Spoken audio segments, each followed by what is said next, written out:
திருச்சிற்றம்பலம். ஸ்ரீ பரஞ்சோதி முனிவர் அருளிய திருவிளையாடல் புராணம் பாகம் 377 திரு ஆலவாய் காண்டம் நரி பரியாக்கிய படலம் பகுதி 3. ஸ்ரீமத் மாணிக்கவாசக சுவாமிகள் சிவபெருமானை போற்றிய ஸ்துதிகளெல்லாம் எம்பெருமான் தம் திருச்செவியிலே ஏற்று அருளினார். கைலாசபதியானவர் திருக்கயிலையில் திருநந்திதேவர் முதலான சிவகணத் தலைவர்களை தம் எதிரில் வரும்படி திருவுள்ளம் பற்றினார். நந்திநாயனார் முதலான பெரிய கணநாதர்கள் அவர்கள் நந்தியம்பெருமான், பிருங்கி, மகாகாலர், கும்போதரன், நிகும்பன், சங்குகண்ணன் முதலான பெரிய கணநாதர்கள் அவர்கள் எல்லோரும் எம்பெருமானின் திருச்சந்நிதியிலே வந்து சேர்ந்து வணங்கி நிற்கின்றார்கள். அவர்களிடம் எம்பெருமான் திருவாய் மலர்ந்து அருளுகின்றார். ஆவணி மாத மூல நட்சத்திரம் முந்தியே வந்துவிட்டது, மிக முன்னதாக வந்துவிட்டது. எனவே அரிமர்தன பாண்டியன் மேலும் ஸ்ரீமத் மாணிக்கவாசக சுவாமிகளிடம் அந்த மன்னன் கோபித்துக் கொள்வதற்கு முன்பே குதிரைகள் அனைத்தையும் செலுத்த வேண்டும். நீங்கள் எல்லோரும் காட்டில் சஞ்சரிக்கும் நரிகளையெல்லாம் திரட்டி குதிரைகளாக்கி அந்த தாவிச் செல்லும் குதிரைகளை நடத்தும் குதிரை பாகர்களாகி முன்னே செல்லுங்கள். நாமும் குதிரை தலைவர் பாவகமாக அவ்வாறு வருவோம் என்று பணித்தருளினார் எம்பெருமான். இங்கே ஆவணி மூல நட்சத்திரம் மிக முன்னதாகவே வந்துவிட்டது என்று பெருமான் அருளியது ஆடி மாத கடைசி திதி இருக்கும்போதே ஆவணி மூல நட்சத்திரம் உதித்து விட்டது என்ற பொருளிலே வருகின்றது. ஏகநாயகன் ஒப்பற்ற இறைவராகிய ஸ்ரீ சோமசுந்தர கடவுளினுடைய ஆக்ஞையை தலைமேல் கொண்டு நந்தி நாயனார் முதலான 7 சிவகண தலைவர்களும் பொன்னுலகத்தவரும் அதிசயிக்கும்படி நரிகளையெல்லாம் ஒரு சேர திரட்டி விரைந்து செல்லும் குதிரைகளாக ஆக்கினார்கள். அந்த வேகத்தை உடைய குதிரைகளை நடத்தும் பாகர்களாக கணநாதர்கள் ஆயினார்கள்.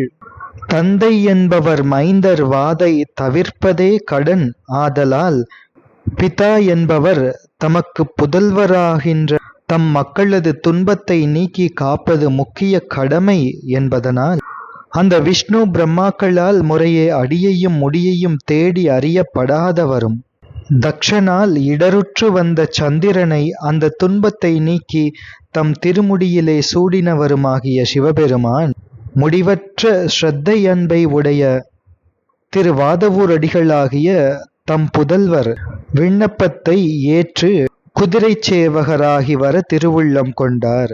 அத்வசுத்தியாகிய நிர்வாண தீட்சை செய்ய பெற்ற சிவபக்தர்கள் சிவகுமாரர்கள் என்பது ஆகம நூல் துணிபு. எனவே அப்படிப்பட்ட சிவகுமாரர்களின் வருத்தத்தை நீக்குதல் தந்தையாகிய சிவபெருமானுக்கு கடமை. மேலும் அப்பெருமான் யான் எனது என்னும் செருக்குற்று தீப்பிழம்பாய் நின்ற பெருமானது அடியையும் முடியையும் தேட முயன்று அதனை தேடி அறிய முடியாமல் தவித்தவர்கள் அவ்வாறு அக்னிப்பிழம்பாய் நின்ற பெருமானே தன் திருவடியிலே வந்து சரணமடைந்த சந்திரனை தம்முடைய திருமுடியிலே சூட்டியருளினார். யான் எனது என்று செருக்குற்று தேடிய பிரம்ம விஷ்ணுக்களுக்கு அகப்படாத பெருமான் அன்பால் தம்மை அடைந்தவர்களுக்கு எளியராக இருப்பார். அதனை இந்த 2 நிகழ்வுகளை காட்டி நமக்கு உணர்த்துகின்றார் ஆசிரியர். சரணடைந்தவரை தப்பாது காக்கும் பரம தயாளு அதற்கு அடையாளமாக மதிசூடுவார் என்றும், யான் எனது என்று செருக்குற்று தேடுபவர்களுக்கு அரிய பெருமான் என்பதனை தேடுவார் என்றும் அருளி கோப பிரசாதமாக இந்த திருப்பாடலை நமக்கு அமைத்து காட்டுகின்றார். எனவே தம் கணநாதர்களுக்கு அவ்வாறு ஆக்ஞை பிறப்பிக்க கணநாதர்களும் காட்டில் இருக்கின்ற வனத்தில் இருக்கின்ற குறு நரிகளையெல்லாம் குதிரைகளாக ஆக்கினார்கள். அழகற்ற குறு நரிகளெல்லாம் சிவ சங்கல்பத்தால் மேன்மேல் வேகத்தை உடைய குதிரைகளாக உருத்திரிந்தன.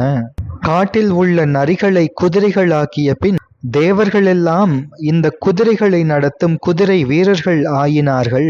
சிவகணநாதர்கள் எல்லாம் குதிரை தளபதிகள் ஆகினார்கள்.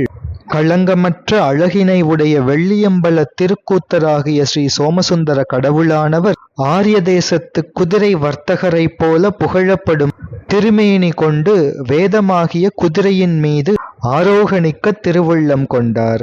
குதிரைகளின் அழகு அதன் குண அழகு, அதை செலுத்தும் வீரர்களின் அழகு அது தம்முடைய தலைவனுக்கு கீழே அடங்கியிருப்பது. இப்படியெல்லாம் இருக்க சிவபெருமான் குதிரை வீரர்களுக்கு அதிபராக தாம் ஒரு வேதக் குதிரையின் மேலே தேவர்களும் சிவகணநாதர்களும் சேவித்துச் செல்லும் பேறு உடையவர்களாக அவ்வாறு ஆக்கினார்கள்.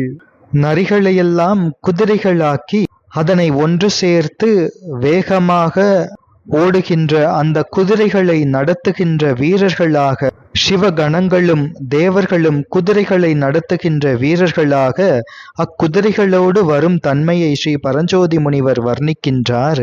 குதிரையை நடத்தும் குதிரை வீரர்கள் தூக்கி கட்டப்பட்ட செந்நிறப்பட்டு உடையினை அணிந்திருக்கின்றார்கள். உடைவாளினை கொண்டிருக்கின்றார்கள்.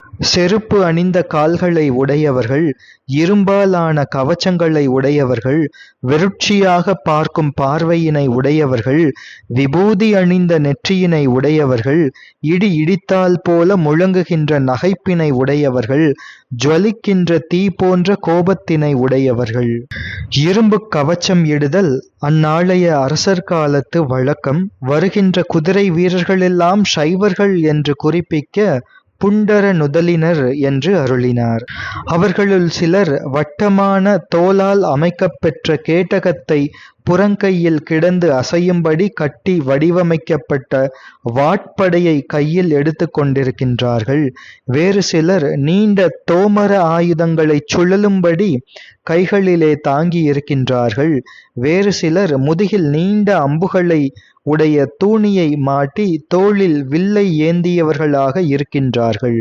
சிலர் செந்நிற ஆடையால் செய்யப்பட்ட குப்பாயம் அணிந்தவர்கள். வேறு சிலர் பச்சை நிறமான ஆடையால் செய்யப்பட்ட கவச்சத்தை தோளில் அணிந்தவர்கள். சிலர் கரிய மேகத்தைப் போல நிறம் வாய்ந்த ஆடையால் செய்யப்பட்ட கஞ்சுகத்தால் தம் புஜங்களை மறைத்தவர்கள்.